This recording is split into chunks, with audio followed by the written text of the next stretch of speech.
സംവിധായകൻ രഞ്ജിത്തിനെ ലൈംഗിക പീഡന പരാതിയിൽ അറസ്റ്റ് ചെയ്തു എന്നുള്ള വാർത്തയാണ് വരുന്നത്. മോനെ ഹംസേ, നീ പീഡന കാര്യത്തിൽ ഇത്ര മിടുക്കനാന്ന് ഞാൻ കരുതി. യുവ നടിയുടെ പരാതിയിലാണ് അറസ്റ്റ് എന്നാണ് മനസ്സിലാക്കുന്നത്.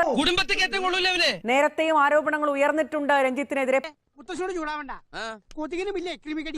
നേരത്തെ രണ്ട് പരാതികളുണ്ടായിരുന്നു. ഒന്ന് ബംഗാളി നടിയുടെ പരാതി, മറ്റൊന്ന് ഒരു പ്രകൃതി വിരുദ്ധ ലൈംഗിക പീഡന പരാതി. ഈ രണ്ട് പരാതിയുമല്ല, പുതിയൊരു പരാതിയാണ്. മാതാശ്രീയെയും ബഹൻശ്രീയെയും തിരിച്ചറിയാത്തവൻ കൊച്ചിയില് നൽകിയ പരാതിയെ തുടർന്നാണ്, ഒരു യുവനടിയുടെ പരാതിയെ തുടർന്നാണ് ഇപ്പോൾ അറസ്റ്റ് രേഖപ്പെടുത്തിയിരിക്കുന്നത്.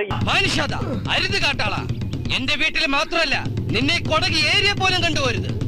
കാമാന്തക, കാമപ്രാന്ത, കാമരാക്ഷസ, കാമപിശാച, കാമരാജ യൂണിവേഴ്സിറ്റി അണ്ടകടാക. യാത്രക്കിടെ കൊച്ചി തൊടുപുഴയ്ക്ക് അടുത്ത് വെച്ച് കസ്റ്റഡിയിൽ എടുക്കുകയായിരുന്നു എന്നാണ് നമുക്ക് മനസ്സിലാക്കാൻ സാധിക്കുന്നത്. എവിടെയുണ്ടാ കാമത്തവളയോ? പിന്നെ പട്ടാപ്പകളുടെ സ്ത്രീയെ കയറി പിടിച്ച് ഒരുത്തനെ ഞാൻ വിളിക്കലോ.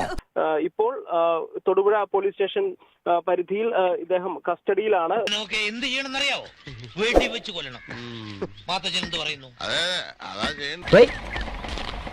ആയുസ് തീർന്നിട്ട് ആർത്തി തീർന്നില്ലേ? എന്തൊരു ഒലിപ്പ്! പെണ്ണുങ്ങളെ കണ്ടിട്ടില്ലേ? ബോറൻ, ആഭാസൻ, ബ്ലഡി ഫൂൾ.